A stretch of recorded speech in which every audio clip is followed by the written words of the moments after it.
I think what's interesting about the way we think about work and technology is that on the surface level, we understand that we are more technologically mediated than we've ever been before. That is, most of us, to the extent to which you have the proverbial white-collar job, you spend most of your time sedentary, looking at a screen, making phone calls. I mean, it's all very heavily technologically mediated.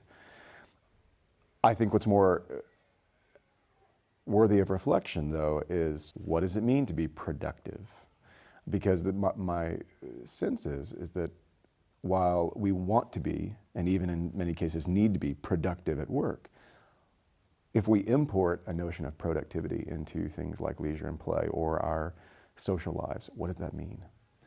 And particularly in my project, I'm interested in, can this get translated into even theological categories? What does it mean to be theologically or even devotionally productive?